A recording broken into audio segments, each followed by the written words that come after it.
Números, capítulo 10. As trombetas de prata. Então Yahvé falou a Moisés e disse o seguinte: Faze para ti 2 cornetas, tu as farás de prata batida. Servir-te-ão para convocar a comunidade e para dar o sinal de partida aos acampamentos. Quando ambas soarem, toda a comunidade se reunirá junto de ti à entrada da tenda do encontro.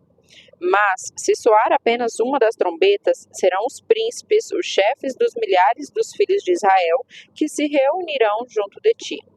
Quando a corneta der um toque de alerta e ao som de aclamações, as tribos acampadas a leste, ao oriente, deverão partir. Ao som do segundo toque, seguido das aclamações, os acampamentos do lado sul iniciarão a marcha de saída. Para reunir a Assembleia Geral, entretanto, o soar será diferente e sem aclamações. Os filhos de Arão, os sacerdotes, tocarão as cornetas. Isso será para vós e para os vossos descendentes um estatuto perpétuo. Quando em vossa terra tiverdes de partir para a guerra contra um inimigo que vos oprime, tocareis as trombetas com fragor e aclamações. A vossa lembrança será evocada diante de Yahvé, vosso Deus, e sereis salvos dos vossos inimigos. Nos vossos dias de festas, nas solenidades fixas e no primeiro dia de cada mês, devereis igualmente tocar tais cornetas por ocasião dos vossos holocaustos e das vossas ofertas de comunhão e paz, e elas vos servirão de memorial em vosso benefício diante de Yahvé. Eu sou o Senhor, o vosso Deus. A ordem de partida do Sinai. No 20º dia do segundo mês, no segundo ano, a nuvem se levantou de sobre o tabernáculo que abrigava as tábuas da aliança. Nesse dia, os filhos de Israel começaram a marchar, partindo assim do deserto do Sinai, e viajaram por etapas, até que a nuvem estacionou sobre o deserto de Parã. Assim, partiram pela primeira vez de acordo com as determinações do Senhor transmitidas por Moisés. Primeiro saíram os que seguiam a bandeira da tribo de Judá, grupo por grupo, comandados por Naasson, filho de Abinadab. Natanael, filho de Zuar, comandava os exércitos da tribo de Issacar, e Eliabe, filho de Elon, chefiava os exércitos da tribo de Zebulon. Então o tabernáculo foi desarmado e os levitas, filhos de Gerson e filhos de Merari, partiram transportando a santa habitação. Partiu em seguida o estandarte do acampamento dos filhos de Ruben, segundo seus esquadrões. À frente do seu contingente estava Elisur, filho de Sedeur. À frente do contingente da tribo de Simeão, de acordo com seus exércitos, estava Selumiel, filho de Zurizadai. À frente do contingente da tribo dos filhos de Gade, segundo seus esquadrões, estava Eliasaf, filho de Deuel.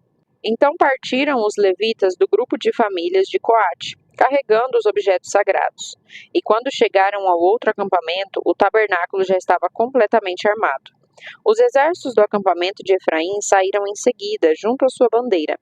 Elisama, filho de Amiúde, estava no comando. Gamaliel, filho de Pedazur, comandava os exércitos da tribo de Manassés. E Abidá, filho de Gideone, os esquadrões da tribo de Benjamim. Finalmente partiu, na retaguarda de todos os acampamentos, o estandarte do acampamento dos filhos de Dan, segundo seus exércitos. À frente do seu contingente estava Aizer, filho de Amizadai. Pagiel, filho de Ocrã, comandava os exércitos da tribo de Azer.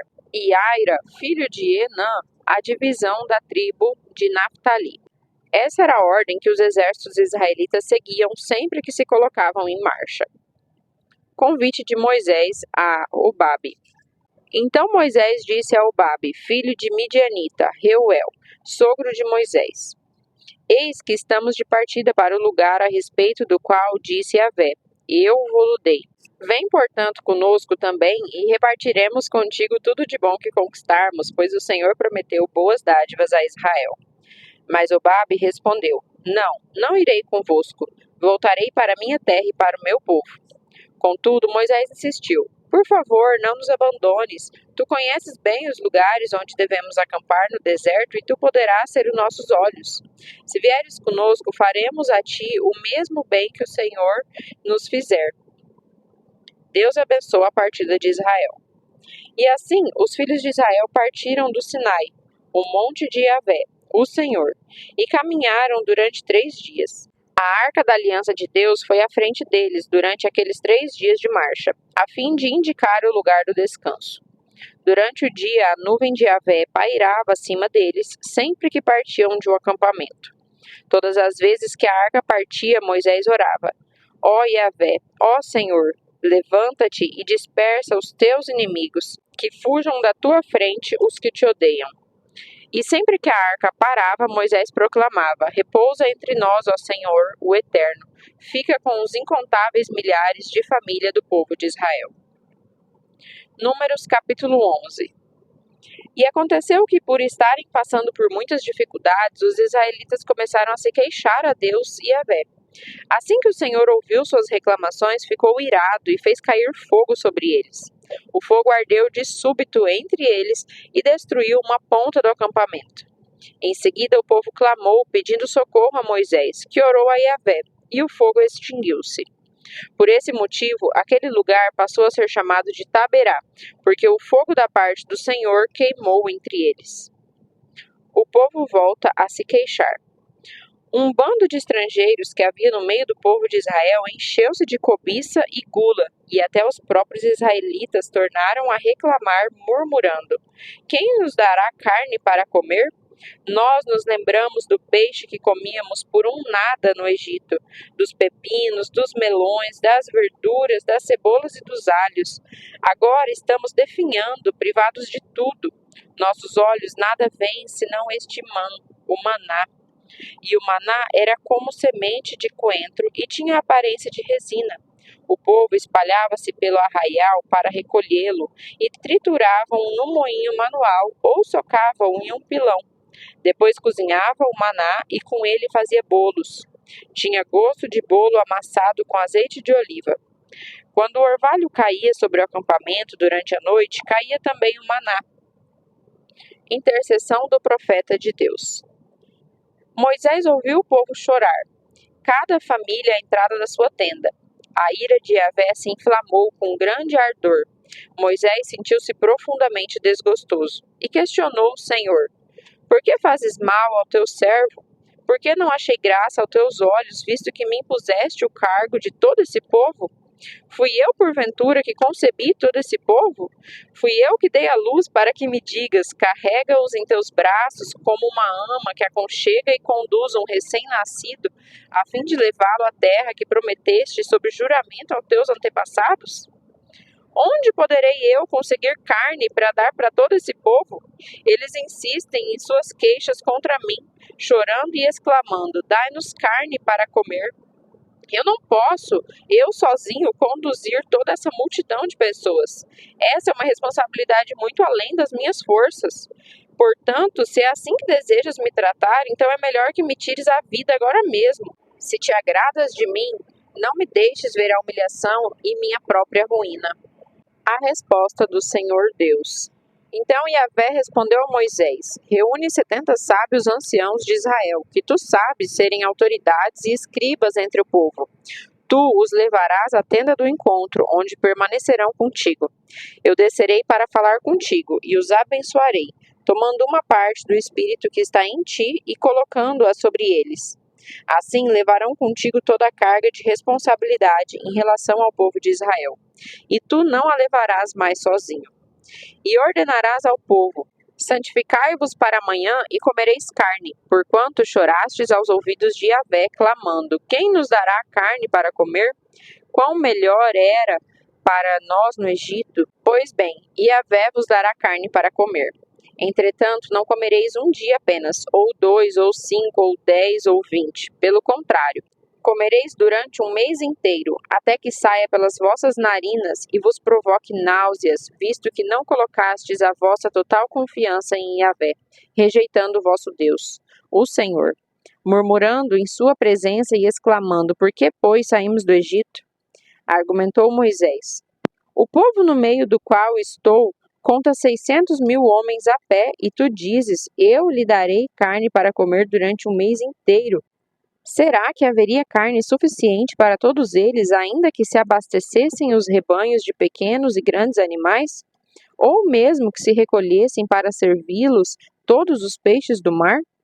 Diante desse questionamento, replicou o Senhor a Moisés: ter-se-ia porventura encurtado o braço de Yahvé? Tu verás se a palavra que eu te entreguei se cumpre ou não. Derramamento do Espírito. Em seguida, Moisés saiu e comunicou ao povo a palavra de Yahvé. Então, escolheu e reuniu rapidamente 70 sábios anciãos dentre o povo e os postou ao redor da tenda.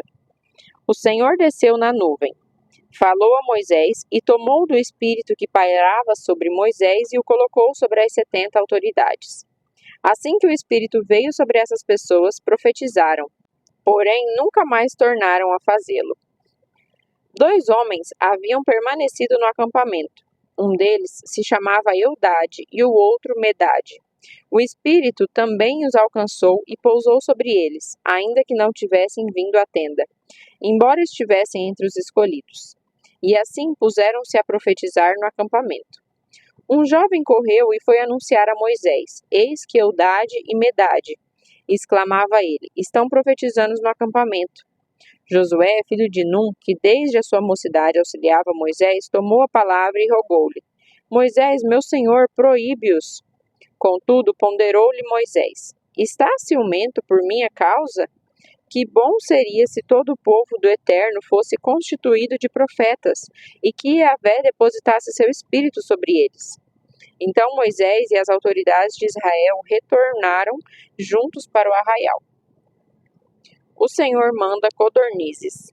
Levantou-se então um vento enviado por Yahvé e vindo do mar, que trouxe consigo um enorme bando de codornizes e os arremessou sobre o acampamento. Elas caíram em volta do arraial, em todas as direções, a uma distância de um dia de caminhada, uns 30 quilômetros, e cobriram todo o chão em montes, com cerca de 1 metro de altura. Durante todo aquele dia e aquela noite, e durante todo o dia seguinte, o povo passou recolhendo codornizes. Nenhuma só pessoa pegou menos do que 10 homeres, barris dessa espécie de codorna. Então o povo estendeu-se para secar ao redor de todo o acampamento. Entretanto, a carne ainda estava entre os seus dentes, e antes que fosse digerida, no momento acendeu-se a ira do Senhor contra aquela multidão, e ele feriu seu povo com uma praga terrível. Por causa desse acontecimento, o lugar passou a ser chamado de Kivrote Atavá, que quer dizer sepulcro dos cobiçosos, porquanto ali foram enterrados todos aqueles que haviam sido dominados pelo desejo das iguarias do Egito. De Kivrote a Atava, o povo de Israel partiu para Azerote e lá acampou. Números, capítulo 12. Miriam e Arão censuram Moisés. Miriam e Arão começaram a murmurar contra Moisés porque ele havia se casado com uma mulher cuxita, etíope. E assim questionaram: falou, porventura, Yahvé somente a Moisés? Não falou igualmente a nós? E Yahvé ouviu tudo isso. Ora, Moisés era um homem muito paciente e o mais humilde dos homens da sua época. A resposta do Senhor. Subitamente disse Yahvé a Moisés, a Arão e a Miriam: vinde todos os 3 à tenda do encontro. Todos os 3 se dirijam à tenda. Quando Yahvé desceu numa nuvem e se deteve à entrada da tenda, chamou Arão e Miriam. Ambos se apresentaram. Então disse Yahvé: ouvi, pois, as minhas palavras. Quando há entre vós profetas, eu, o Eterno, me faço conhecer a eles por meio de visões, e falo com eles em sonhos. Contudo, não é assim que procedo para com o meu servo Moisés, o mais fiel dos servos da minha casa. Com ele converso face a face, claramente, e não por enigmas ou parábolas, e a ele foi revelada a forma do Senhor. Por que ousastes falar contra meu servo Moisés? Então a ira de Yahvé se inflamou contra eles, e ele os deixou. Quando a nuvem se afastou da tenda, Miriam estava com o corpo tomado por uma terrível doença de pele. Sua aparência era esbranquiçada como a neve. Quando Arão voltou seu olhar para Miriam, reconheceu de imediato que ela estava com uma espécie de lepra. Arão pede que Moisés ore a Deus. Então rogou Arão a Moisés: ai, meu Senhor, não queiras nos infligir a culpa do pecado que tivemos a loucura de cometer e do qual somos culpados. Suplico-te, não seja ela como um aborto, cuja carne já está quase que toda consumida ao sair do ventre da tua mãe. Diante disso, clamou Moisés a Yahvé. Ó Deus, orou ele, digna-te dar-lhe a cura, eu te peço por misericórdia. Prontamente lhe respondeu o Senhor. E se seu pai lhe cuspisse no rosto, não ficaria ela envergonhada por 7 dias? Seja, portanto, segregada 7 dias fora do arraial de Israel, e depois seja nele admitida novamente. Sendo assim, Miriam foi isolada por 7 dias fora do acampamento, e os israelitas não partiram enquanto ela não foi reintegrada ao povo. Logo depois disso, partiram de Azerote e acamparam no deserto de Parã.